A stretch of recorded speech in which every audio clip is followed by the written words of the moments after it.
Chapitre 12. La piste des dieux. À la chute de l'année, quand les jours furent devenus plus courts et que la morsure du froid eut reparu dans l'air, Cro-Blanc trouva l'occasion, qu'il avait si souvent cherchée, de reprendre sa liberté. Depuis plusieurs jours, il y avait un grand brouhaha dans le camp. Les tentes avaient été démontées et la tribu, avec armes et bagages, s'apprêtait à aller chercher un autre terrain de chasse. Cro-Blanc surveillait avec des yeux ardents ce remue-ménage inaccoutumé, et lorsqu'il vit les tentes abattues et pliées, les pirogues amenées au rivage et chargées, il comprit de quoi il s'agissait. Déjà un certain nombre de pirogues s'étaient éloignées du bord, et quelques-unes avaient disparu au tournant du fleuve, lorsque très délibérément le louveteau se résolut à demeurer en arrière. Il attendit un moment propice pour se glisser hors du camp et gagner les bois. Afin de dissimuler sa piste, il entra dans le fleuve où la glace commençait à se former, puis, après en avoir pendant quelque temps suivi la rive en nageant, il se blottit dans un épais taillis et attendit. Les heures passèrent. Il les occupa à faire quelques sommes. Il dormait quand il fut réveillé soudain par la voix de Castor Gris qui l'appelait par son nom. D'autres voix se joignirent à celle de son maître, et il entendit que la femme de l'Indien prenait part à la recherche, ainsi que Mit-Sah, fils de Castor Gris. Cro-Blanc tremblait de peur, mais quoiqu'une impulsion intérieure le poussât à sortir de sa cachette, il ne bougea point. Bientôt les voix moururent au loin, et après une nouvelle attente de plusieurs heures, le louveteau rampa hors du taillis, afin de se réjouir librement du succès de son entreprise. Il se mit à jouer et à gambader autour des arbres. Cependant l'obscurité venait, et voilà que tout à coup, il eut conscience de sa solitude. Il s'assit sur son derrière et se prit à réfléchir, écoutant le vaste silence de la forêt. Un trouble inconnu l'envahit. Il sentait le péril partout en embuscade autour de lui, un péril invisible et insoupçonné qui se cachait dans l'ombre noire des troncs d'arbres énormes. Il faisait froid aussi, et il n'y avait plus ici les chauds recoins d'une tente où se réfugier. Le froid lui montait dans les pattes, et il s'efforçait de s'en garder en les levant successivement l'une après l'autre, ou bien il recourbait sur elles sa queue touffue pour les couvrir.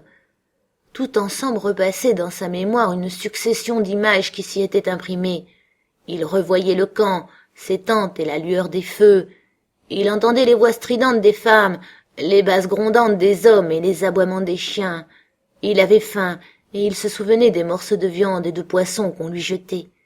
Ici, pas de viande, rien que l'inexprimable et menaçant silence. Son esclavage l'avait amolli.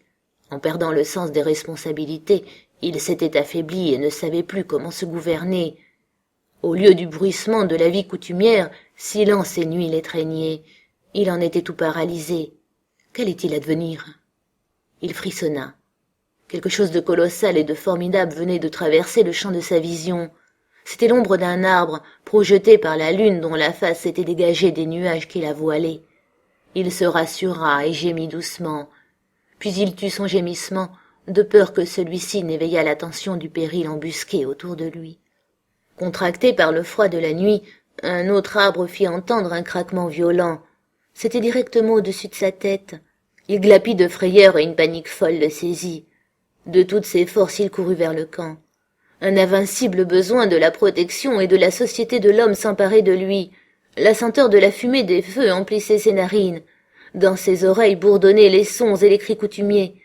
Il sortit enfin de la forêt, de son obscurité et de ses ombres pour parvenir à un terrain découvert qu'inondait le clair de lune. Des yeux, il y cherchait vainement le camp. Il avait oublié. Le camp était parti. Il s'était brusquement arrêté de courir, car où aller maintenant? Il erra lamentable et abandonné sur l'emplacement déserté où s'étaient élevées les tentes, flairant les tas de décombres et les détritus laissés par les dieux.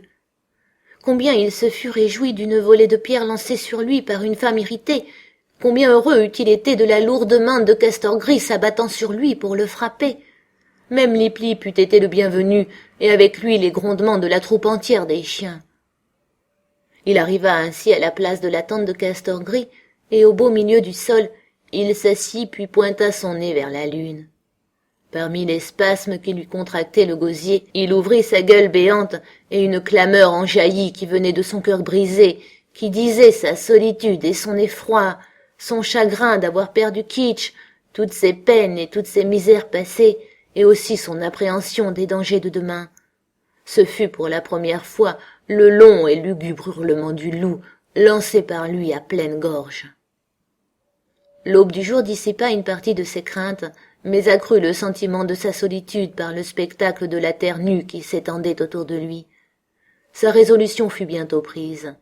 Il s'enfonça à nouveau dans la forêt, et suivant la rive du fleuve, il entreprit d'en descendre le cours. Il courut toute la journée sans prendre aucun repos. Son corps de fer ignorait la fatigue et semblait créé pour courir toujours. Une hérédité d'endurance rendait possible au louveteau un effort sans fin et lui permettait d'imposer à sa chair, même meurtrie, de marcher quand même en avant. Là où le fleuve se resserrait entre les falaises abruptes, il les contournait pour en atteindre le sommet. Il traversait à gué ou à la nage les affluents qu'il rencontrait, rivières et ruisseaux. Souvent il se risquait à suivre la glace qui commençait à se former en bordure de la rive. Parfois il lui arrivait de passer à travers, et il lui fallait lutter contre le courant pour n'être point noyé. Sa pensée demeurait fixée sur la piste des dieux. Sa seule crainte était qu'ils n'eussent quitté le bord du fleuve pour s'enfoncer dans l'intérieur des terres.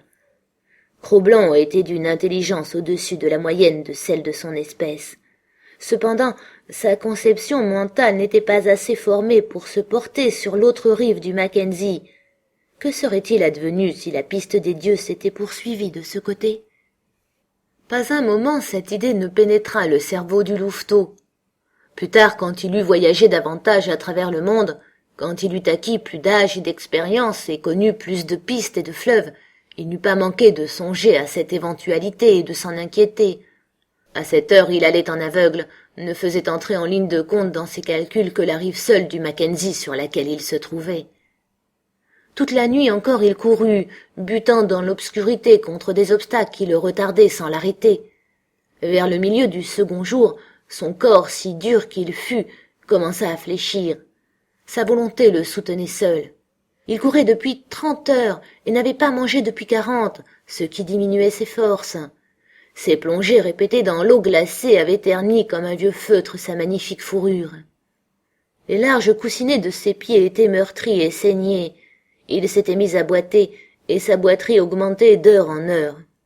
Pour comble de malheur, le ciel s'obscurcit, et la neige commença brutalement à tomber, à la fois cinglante et fondante, glissante sous les pieds et lui cachant la vue du paysage qu'il traversait. Sa marche en fut encore retardée. Cette nuit-là, Castor Gris avait décidé de camper sur la rive opposée du Mackenzie. Mais un peu avant la nuit, un élan qui était venu boire dans le fleuve sur cette même rive que suivait Cro-Blanc avait été aperçu par Kiukouch, la femme de Castor Gris. Si la bête n'était pas venue boire, si Mitsa n'avait pas gouverné en longeant la terre à cause de la neige, si Cloukouch n'avait pas vu l'animal et si Castor Gris ne l'avait pas tué d'un heureux coup de fusil, les faits qui en résultèrent eussent pris un autre cours.